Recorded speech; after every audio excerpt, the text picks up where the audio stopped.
雪，寒冷刺骨，叹一口气，模糊了前路。月光知道我所有的企图，不过是在你心口写一页书，然后我就笑着哭，默默在心里筑一个湖，接受所有悲情的礼物，连遗憾也不敢辜负，然后我也不认输，慢慢拒绝这苍生的苦，走过寒冬像依旧如故，等春色再晕染归途。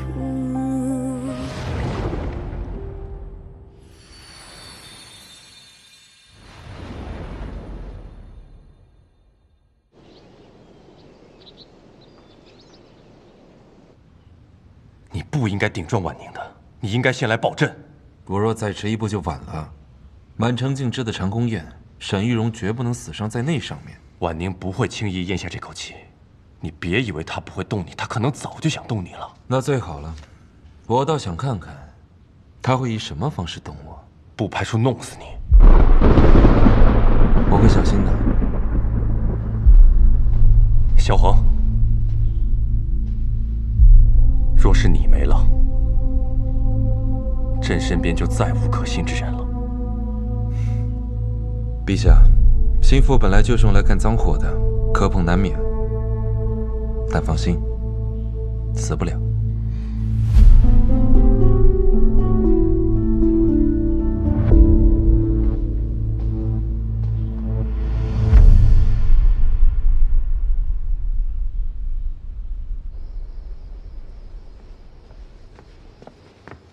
殿下，真女堂的堂主昨夜被押送到了千里之外的惠城关押，暂时还没有音讯。下去吧。是。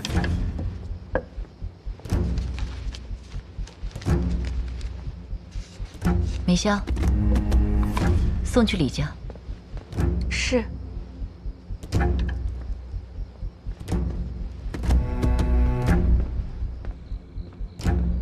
沈玉荣，你到底在别扭什么啊？你好大的胆子啊！你竟然敢当众拆我的台！殿下不觉得自己有时候太荒唐了吗？那是圣上的赏宴，若伤的不是我，是任何一个学生，殿下必遭圣上责罚。殿下就算再不喜欢江离，也不能伤了自己的体面。你竟然敢顶撞我！来人！算了，这不就是殿下想要的吗？我想要什么了？你想要我死？你胡说！婉宁，不要再为师那个江离把自己抱于险境。我护不了你几次，人我已经杀了，我甚至去了青城山，去到了埋他的地方，亲眼看到他的尸体就埋在泥里。可是你不觉得真女堂那几个人莫名其妙就不见了？这是有蹊跷。那又如何？我在殿下身边。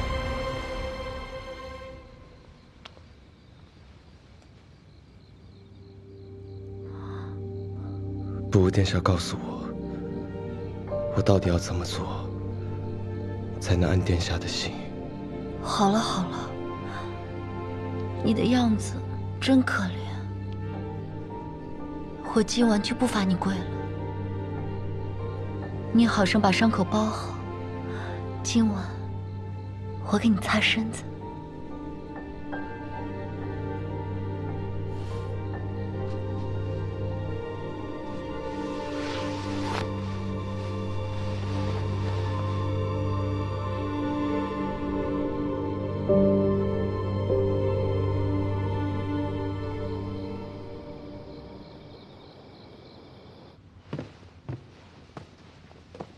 陛下，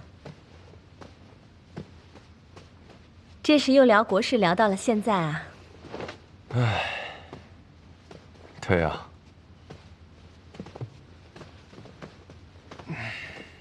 所以才要到爱妃这儿放松放松。来，臣妾给你好好按按。陛下，臣妾过几日想去天相寺礼佛一段日子。怎么突然想去那儿了？臣妾是想起了夏太后，往年的这个时候，夏太后都会去天相寺小住祈福。如今，臣妾也想去看看，顺便尽尽孝心。爱妃有心了。母后走之后，也只有你爱往朕那儿去了。要是没有你啊，朕可能就再也喝不到母后爱做的酒酿丸子了。陛下还记得呢，臣妾是最喜欢小孩子的。那时候，陛下愿意亲近臣妾，对臣妾来说，何尝不是一种慰藉呢？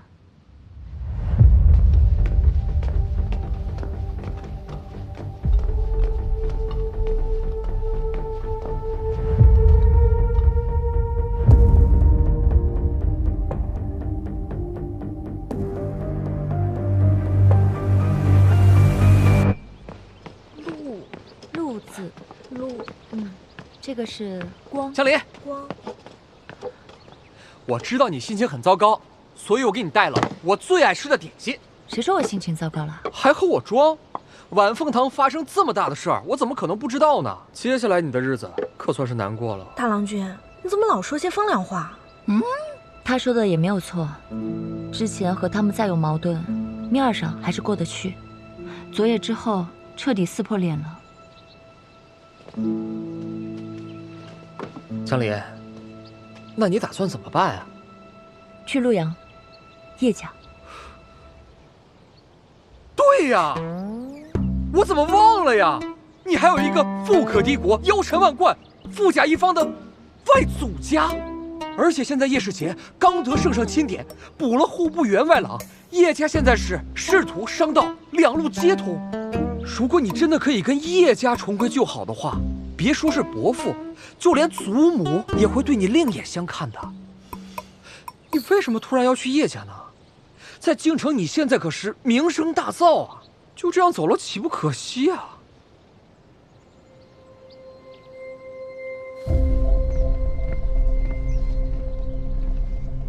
肃国公，我人已经来了，你派人传信说性命攸关的大事是什么？丽妃想带你出去礼佛。多谢。你唱的这出戏，入戏的人越来越多，也越来越有意思了。为了不让这场戏潦草收场，我好心提醒你，丽妃是圣上最得宠的妃子。有所耳闻。下一出准备唱什么？避其锋芒，不急于一时。我看你是觉得叶世杰对你不错吧？要不然你怎么可能现在就愿意和叶家重归于好呢？那个叶世杰人品是不错，长得嘛也算出众，虽然和我比呢还差那么一点点。哎，如果他能一直保护好江离的话，那也是极好的。而且要我说，他们俩经常在一起的话，就方便你对柳絮下手了。江离，哎呀，你说什么呢？你胡说八道什么呢？我们俩是一辈子的好兄弟，不可能看上他的。你干嘛？张景睿，不可能看上他呀！哎呀，干嘛呀你们？你们这样说我很害羞的，你们这是干嘛呀？姐姐，我家娘子之前和叶家撕破了脸，现在你独身去求和，我怕你会受委屈。正因如此，我更要去。想必这也是江离的心愿。我想去帮他获得叶家的谅解。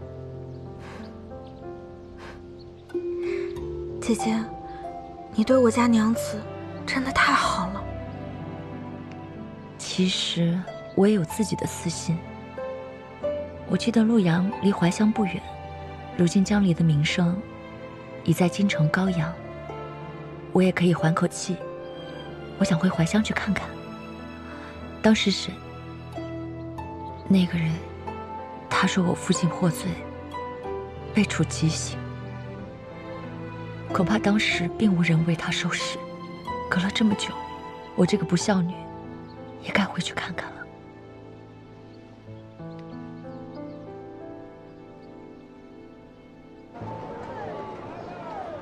快点，柳絮和叶世杰应该早就到了，快点！好。哎，柳絮，柳絮，你怎么自己先吃了？我早就到了，等了你们好久，你们一个都不来，我就自己偷偷逛了逛。哎，叶世杰呢？叶世杰？叶世杰今天晚上应该是最后一个到。不用。那我宣布啊，我们今天晚上吃喝玩乐所有的花销都由叶世杰付钱。赞成。等一会儿他到了，我再陪你们逛一轮。好。哎，来了。叶表哥，你此次封关可多亏我们碎尸夺魁呢。对啊，叶郎君，所以今天你得请客哟。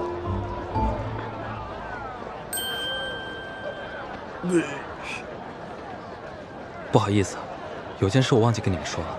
我二叔来京城办事，过几天要回潞阳，所以恐怕不能和你们一起过中秋了。那太没意思了吧？本来咱们都说好了，谁最后一个来就要请客。你这钱没来，谁也不来了。就是，太没意思了。太没意思了。各位，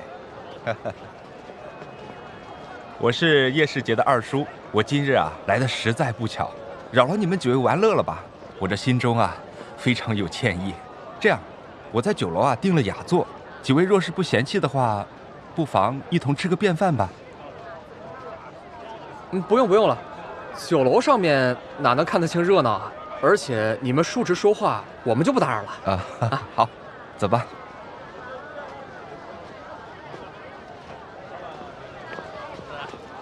舅舅，既然舅舅诚意邀请，我也想和舅舅好好聚一聚。好啊。哟，小妹妹，张景睿，你带柳絮好好玩，我回头再约你们。哎，这就走了？就是啊，太没意思了吧！扫兴，绝交，回家。哎，你干嘛？柳絮，我知道那边有个游戏，需要2个人一起，而且还有奖品呢。谁要和你玩啊？哎，来都来了，一起嘛！我发誓，肯定特别好玩，一起嘛！那好吧，我就玩一把，不好玩我就回家了。走了，走。早就听世杰提起过你，只是没想到这多年不见，已经出落得如此标致了。刚才喊我一声啊，让舅舅好生意外，差点认不出你来了。客官这边请。舅舅许久未见阿离了，自然是认不出。正因如此，今日团聚，我们才要好好庆贺一番。是，来，坐。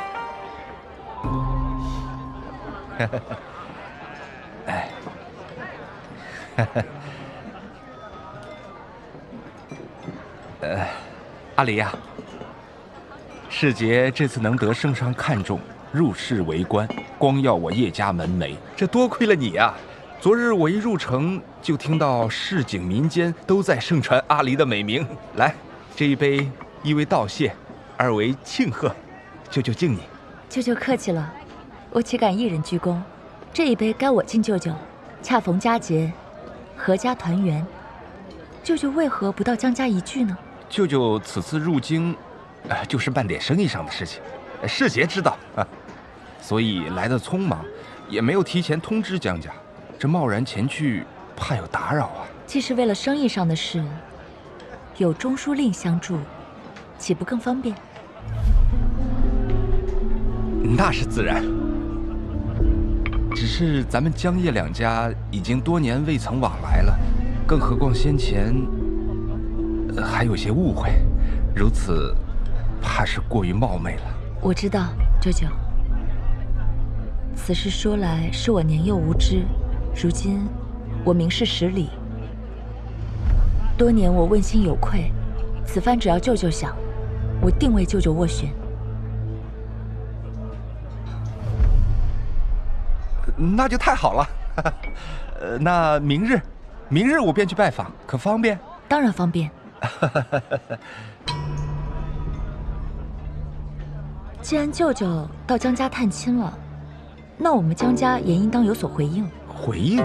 不如后天我和舅舅一起到陆阳拜访叶家，这样一来二去，两家也更熟络了。你要去陆阳？那个阿离啊，此事恐怕要先征得江相国的首肯吧。只要舅舅主动提及，我父亲想必不会拦着我。咱们先吃菜吧，都凉了。舅舅是只想让我牵线，不想让我回叶家。阿离说的这是哪里话呀？舅舅自然是欢迎你回叶家的。那就劳烦舅舅明日到江家时，主动向父亲提一下。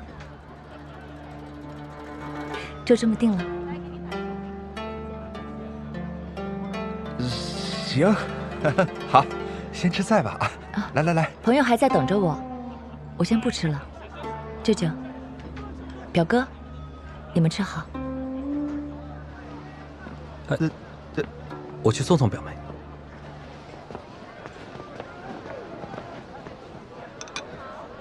这个江里不简单呢。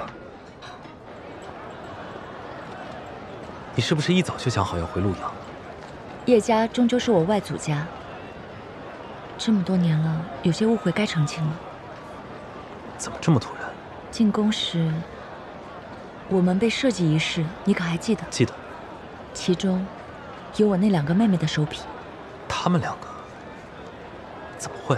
所以我在江家的处境，表哥清楚了。你现在还会疑惑我为什么突然想回陆阳了吗？你叫我一声表哥，那日后在京城里，我会尽我之力好好护着你。多谢。我送送你吧。舅舅还在等你，你先回去，我自己走就好。好。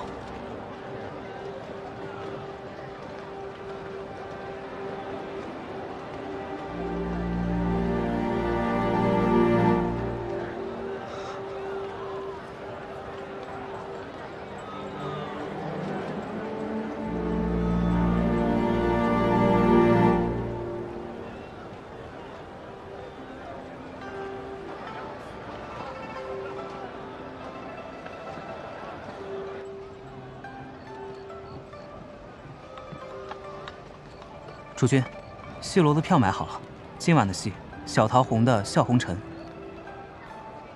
你今晚还要去看小桃红啊？你就不怕那边察觉对你下手啊？依我看，咱们不管3七21，先把这戏班子端了，慢慢审，这样最安全。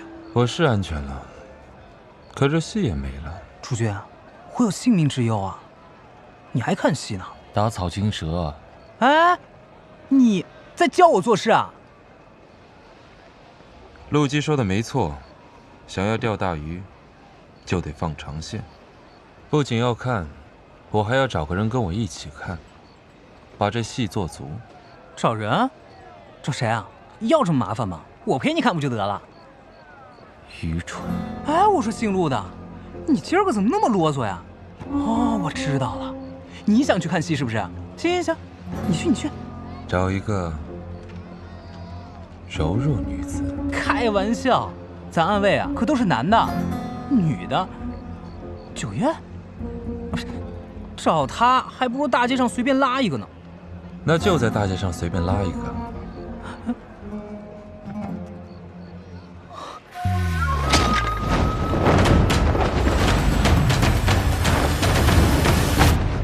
江二娘子，我家主君想请你去戏楼聊聊。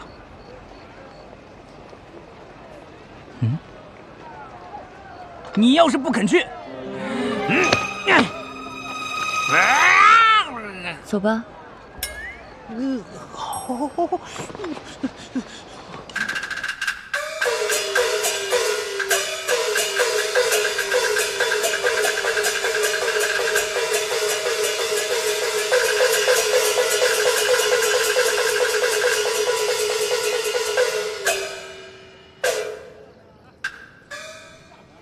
文妓呢？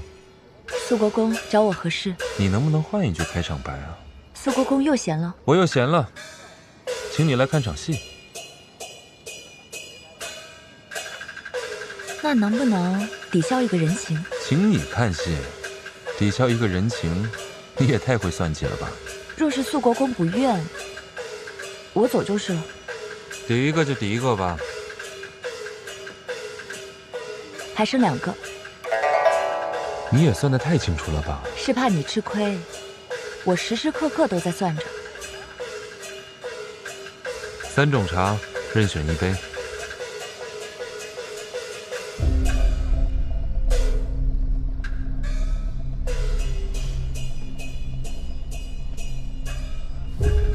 可惜我不懂茶，只能随意选1杯，辜负了肃国公的好意。没有什么高深的，无非是苦、涩、鲜、甜。不同的人爱喝不同的茶罢了。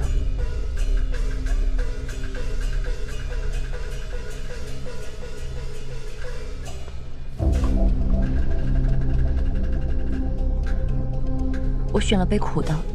江二娘子明明选到了最甜的熟茶，却喝着苦，这说明在江二娘子心里啊，藏了件苦事。肃国公说笑了，或许我的味觉与旁人迥异，旁人喝着觉着苦的，或许我觉着甜呢。那在江二娘子眼中，什么是苦的事呢？生老病死，爱恨情仇，这个世上苦的事多了。爱和情，在江二娘子心中是件苦事。肃国公，你请我来看戏，不会就是要跟我聊情和爱的事吧？不行吗？不行。看戏吧。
阿离果真是懂戏之人啊！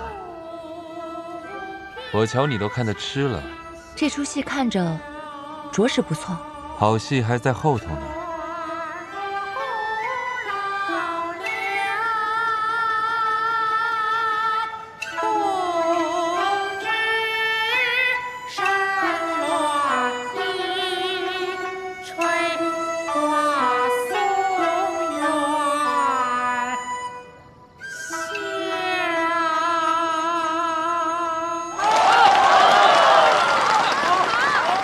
赏。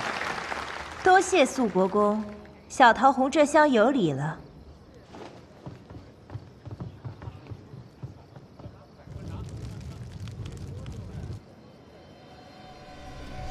肃国公，今日的戏你觉得怎么样？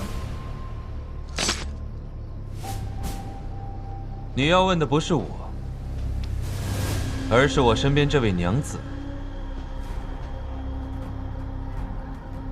铿锵顿挫，看得叫人酣畅淋漓。娘子是懂戏之人，怪不得是肃国公的座上宾。这位娘子不仅懂戏，还会做戏。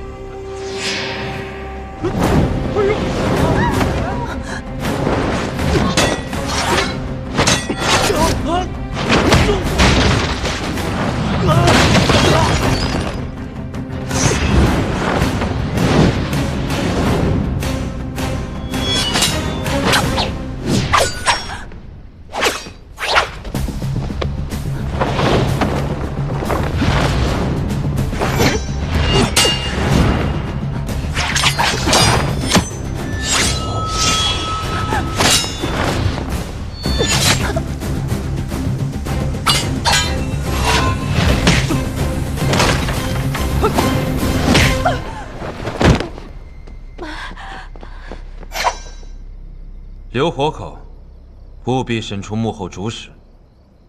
带走。是。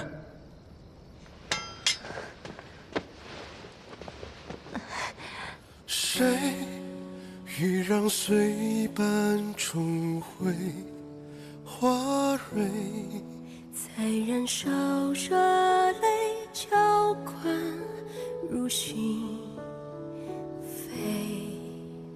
谁妄想收回喜怒慈悲，时间推，盼岁月倒退。一代见观众不悔，曾经沧海。多谢苏国公，这是你主动为我包扎的，不算我欠你人情。若你是算成人情，我便换人包扎。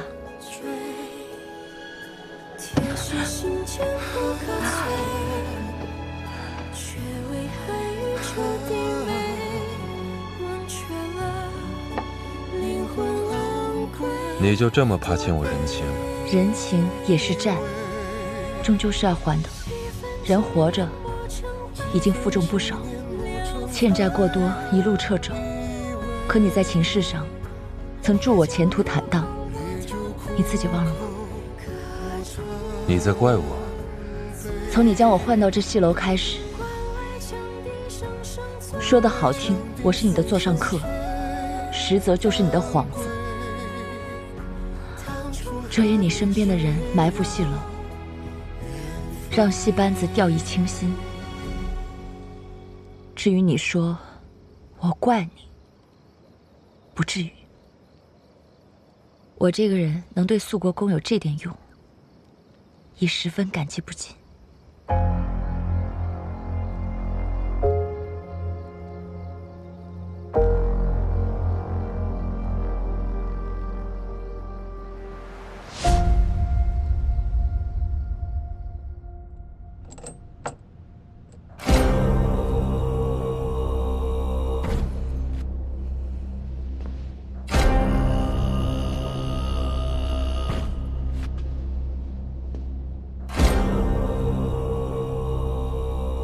将京城搜刮来的不义之财汇集到戏班，用戏班四处演出作为掩护运到北境，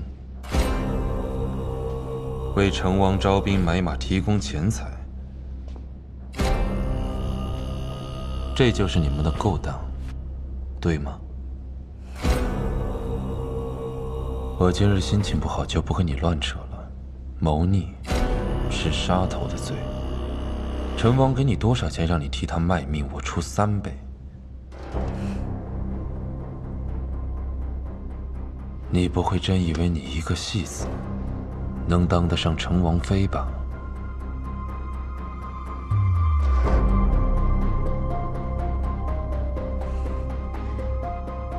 我烦了，陆基，在他脸上给我画个戏字，灌上哑药，挑断手筋脚筋扔出去。若是陈王还要你，我再送你3两当做路费。主君今儿是怎么了？平日里不都要戏耍半天的吗？还不动手？不用落泪。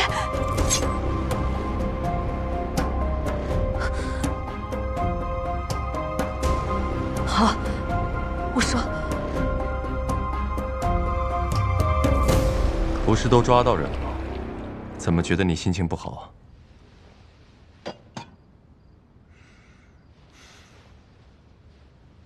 对，我也藏着话呀。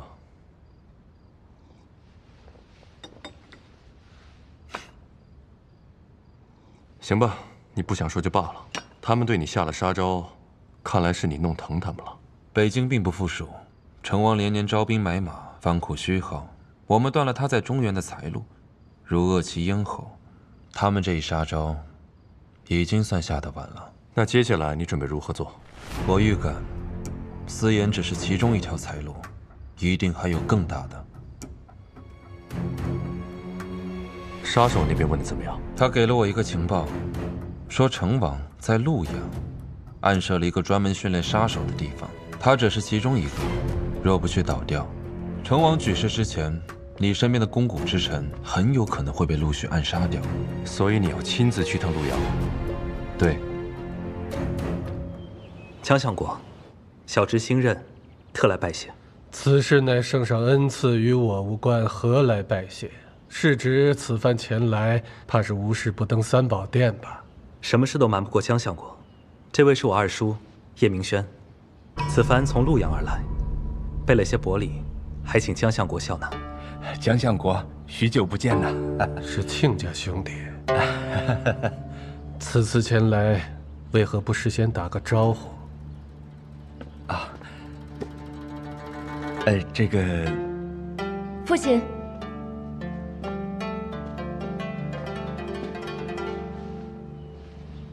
父亲，我们正好在灯会上遇见了，聊得甚是投机，又不能太晚，我就邀请了叶表哥，还有二舅，一起来家里了。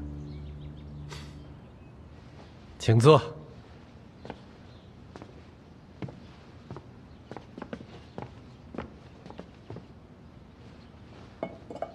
说来，你也许久未进京了吧？是，此次前来，一是处理一些生意上的事情，这二来是看看我这贤侄，毕竟离家这么久了，家中难免牵挂。日后同是在朝为官，还要劳烦江相国多多照看。言重了。叶氏侄才华横溢，想必用不着我提携，亦可平步青云。叶老夫人，身体可还好啊？尚可支持，只是这精神呐，一年比一年短了。这人上了年纪，就愈发思念亲人。所以这一次我也有一个不情之请啊。哦，阿离自出生到现在还没回过陆阳呢。不知江相国可否允许我带江离回去一趟，去看看老夫人呢？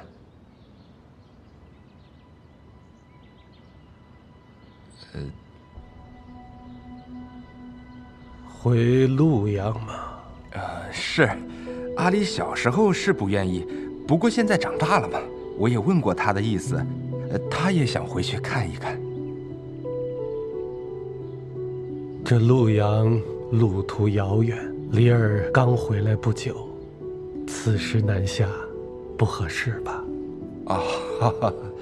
父亲，离儿从未去过陆阳，若是父亲允许，二舅愿意带我回去。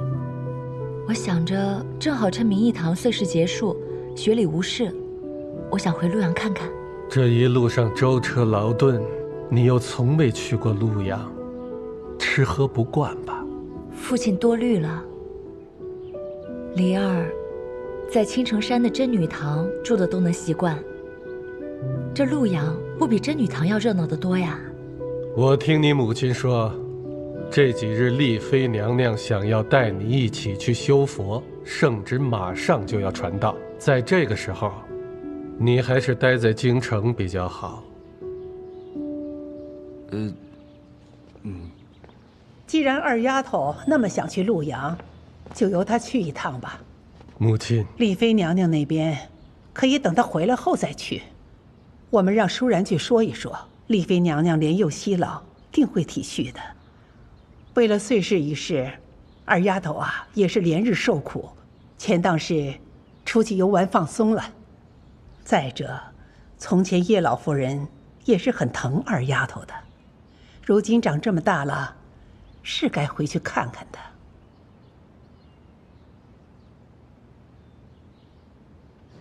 其实离儿先前跟我商量过此事，丽妃娘娘叫离儿去礼佛的真切用意，你当真不明白吗？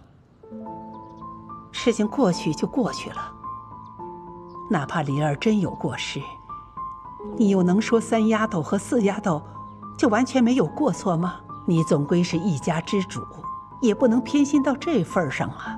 离儿才刚从真女堂回来，又要她到山里去吃苦，舒然和丽妃娘娘多走动是好事，可什么该说，什么不该说，你做夫君的也要替她权衡拿捏。舒然呐，私心重，难保有什么不该说的会传到圣上耳边。你做相国的在朝为官，成天被人问及儿女家事，总归是不好的。你想想这个道理。那丫头此次去陆阳，定是逃避礼佛，想在陆阳找个支撑。由此可知，她也自知在江家没什么地位。你要趁这个机会多讨好你父亲，也在贵女夫人间游走一下，挽回自己的名声。等他回来，让他在京城彻底没有立足之地。你听见我说话没有？我跟周彦邦的婚约真的取消了吗？以后还有更好的。可是，我是真的心悦他。瑶儿，你现在还小，等你长大了就会知道，情爱是这个世上最不值钱的东西。我只想要周公子。我已经帮你寻了另外一门亲事，以后不许再提他了。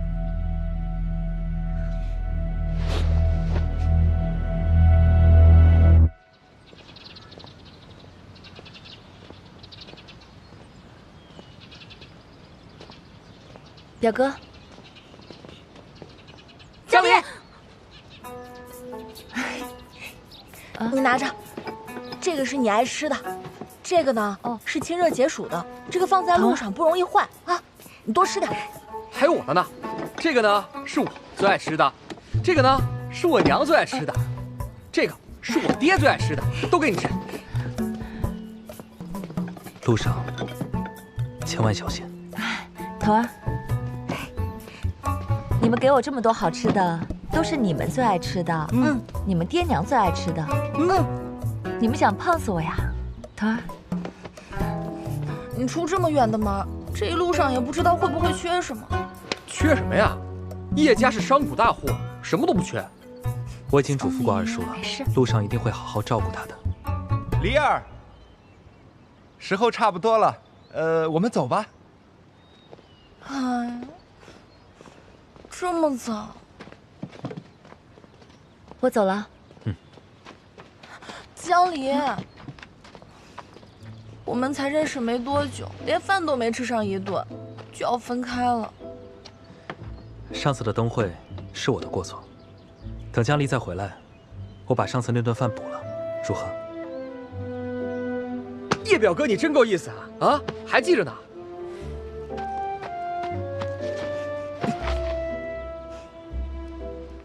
谁要你补了？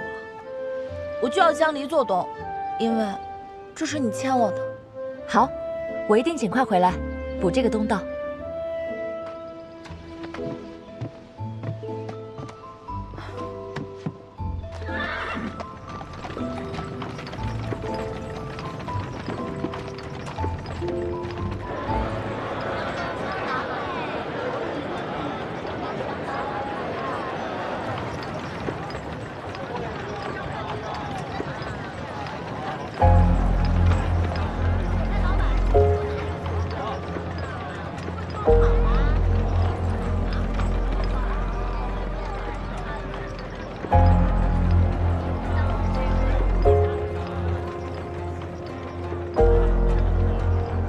再回这里，我定要他们付出代价。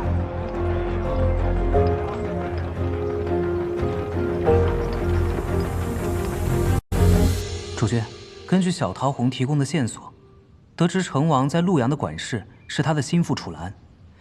不过这个楚兰不常在陆阳，神出鬼没的。我问询了咱们在陆阳所有的线人，得知他有个相好，西华楼的头牌乌兰。李家呢？已经越过叶世杰，直接将叶家动手了。叶家作何反应？反应迟钝，尚不知已经入套了。叶家能如此轻松被拿捏，只能说之前的日子过得太轻松了。那我们何时入局？看来我们也要去趟陆阳了。主君，那可就巧了。我听说江家二娘子今日也启程去了陆阳，说是回外祖家探亲。领15军棍，这次又是为什么呀？浪费探子打听无用之事。主君，当初可是你让我盯着这江家二娘子。再加5军棍，顶嘴。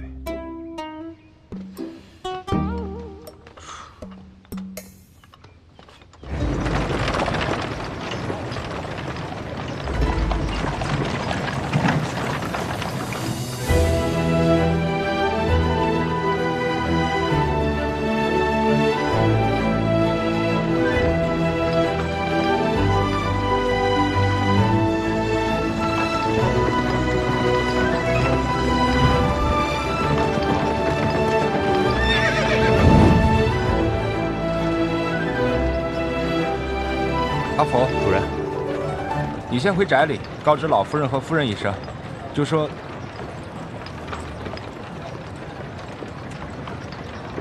罢了，见机行事吧。就说我回来了。是。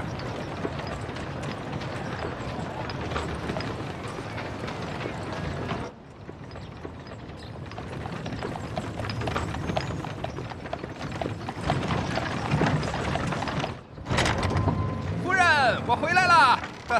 夫人，阿离来。夫人，夫人，我回来了。夫人。夫人，怎么回事啊？宅里人呢？主人，又有人去铺子里说要退股相断，所以夫人就过去处理了。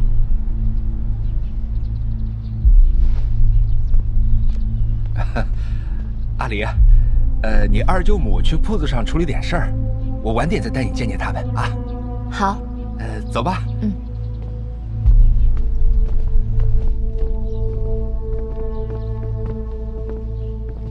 到了，走了这么长时间，阿离，你先进去休息吧。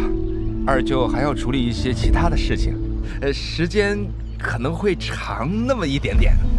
二舅，哎，你去忙你的，我们会照顾好自己的。行，那等你舅母回来，我让她好好招待招待你。你不知道，你舅母这个人可好了。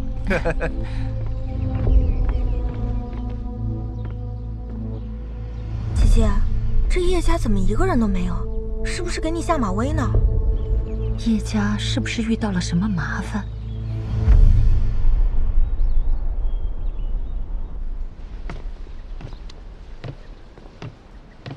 今日天气渐凉，二郎的手炉可曾备好？嗯，记得用那红铜制的，莫烫伤二郎那酸胀的手。是夫人。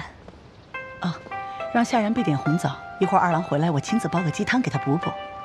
我屋里藏的龙凤团茶碾了，晒得细细的，一会儿二郎回来好点茶与他吃。是。夫人，你知道吗？他们张家出大事了。大事儿？什么大事儿？那张夫人在家呀，寻死觅活呢。她也有今天啊！哎，你知道为什么吗？张家昨个啊来了一个小野狐狸精。哎呀，这回有戏看了。哎，那小狐狸精长什么样子？哎，她吧就长得像……夫人啊，咱家来了个小野狐狸精。什么？这是出大事了！出大事了呀！叶明轩，叶明轩，你个负心汉，你给我出来！二郎人呢？刚出去了。小野狐狸精竟然敢进我叶家大门！你看我怎么撕了你！夫人，出来！夫人使不得呀！您身份尊贵，怎么能亲自去找那个小野狐狸精呢？小心着了他的道。什么道？这人在盛怒之下，最易做出冲动之事。不管您是打了还是骂了，这不就给那小野狐狸精在主人面前做文章的机会了吗？夫人，别脏了您的手，带我先去一探究竟。也对，我先回屋里等着，你去动手，看今天非撕了他不可。瞧好吧。开门！给我开门！谁呀？快开门！快开门！开门呀！你听见没有？你就是那个小野狐狸精的妹妹吧？你是谁啊？叫你们家主子给我出来！我问你是谁？你有什么资格问我是谁？叫你主子给我出来！别脏了我叶家的地方！哎，你怎么说话呢？这可是你们家主人亲自安排我们住这儿的。小野狐狸精，你给我出来！出去！哎呦，你这个刁奴，要想让我们走，让你家主人亲自来说。你以我小狐狸精啊？你敬酒不吃，你吃罚酒！你给我等着！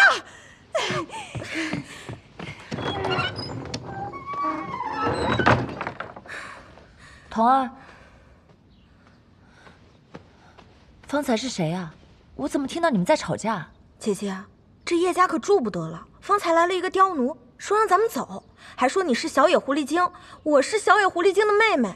我看这叶家摆明就是给你难堪呢。那既然这样，我们先出去，等二舅回来再说。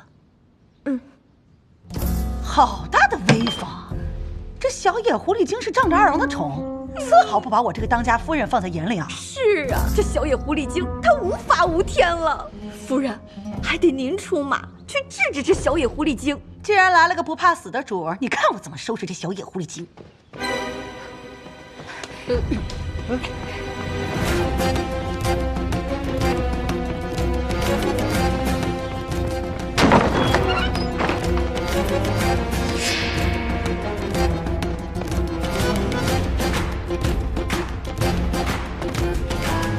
夫人，这个小野狐狸精，莫不是自知大事不妙，跟主人告状去了？小野狐狸精，叶明轩，我饶不了你！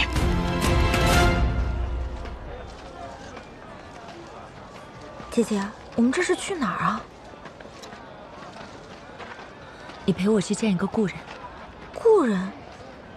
等等，找琼枝的吗？嗯。琼枝这会儿不在家，他现在在何处啊？你们要是着急的话，去西花楼找他吧。西花楼？那是陆阳最出名的青楼。啊？再来啊！里边请，里边请。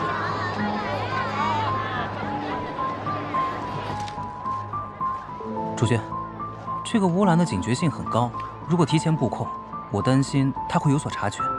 如果打草惊蛇的话，楚岚就不会出现了。所以，我们要伪装成买春客，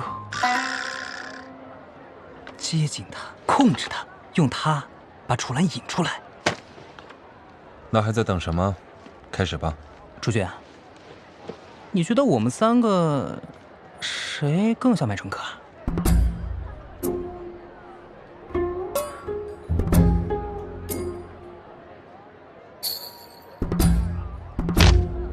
哎呀，公子啊，你怎么才来呀？乌兰约好了。哎呀，好好好，您稍安勿躁啊，那个乌兰马上就好。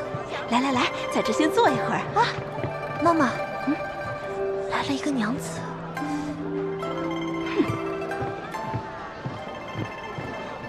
娘子，我们这儿可不是你该来的地方。我想找琼枝娘子。我们的花牌娘子可是不接待女客的。花牌娘子？我并非谁的夫人来找麻烦，我找琼枝娘子是有事要打听，请行个方便。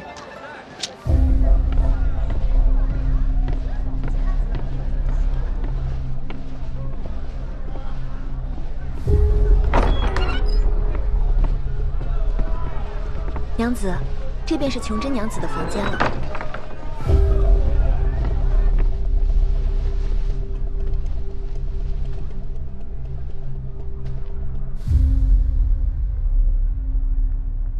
你是何人？来这里的男人还能是干什么的？说来这位公子，倒是样貌出众，一身红衣，看上去比乌兰还要娇俏几分。现在乌兰还没来，不如同我一起入座饮茶。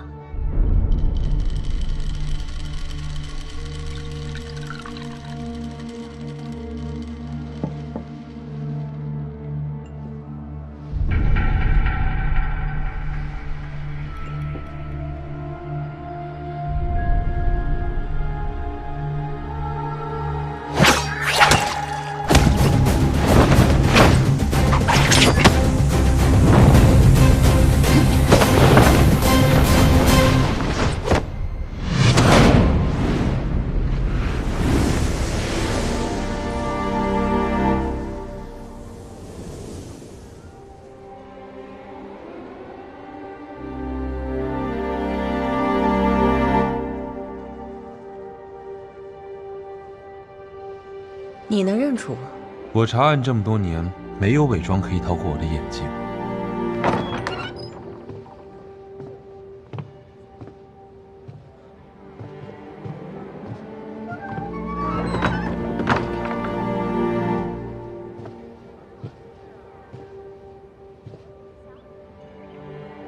琼枝娘子，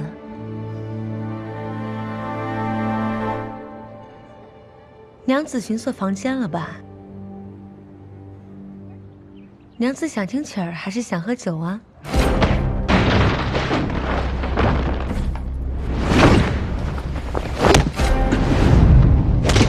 有的客人玩的大，是会这样的。苏国公，你还真相信小桃红会给你情报啊？既然你知道小桃红，那我此行就不亏。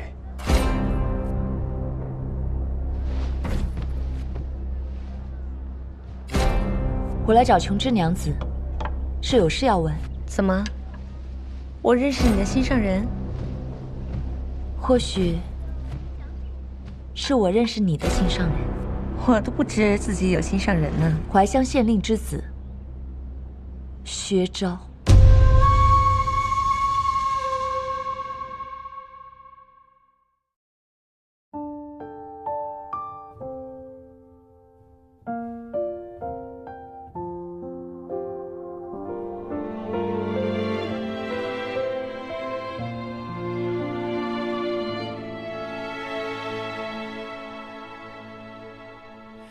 如果没有快乐的记忆，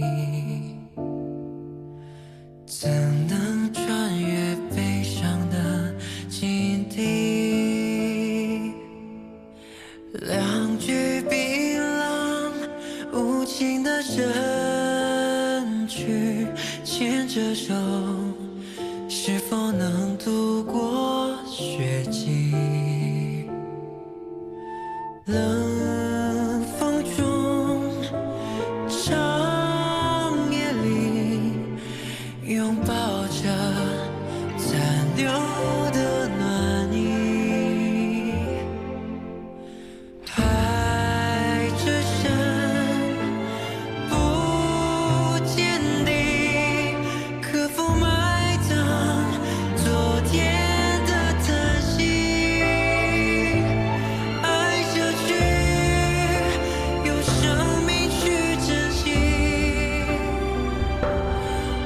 下去，哪怕一线生机，无论悲伤或欢喜，我都相信你，宁愿困在世界的两极，活下去，耗尽所有勇气。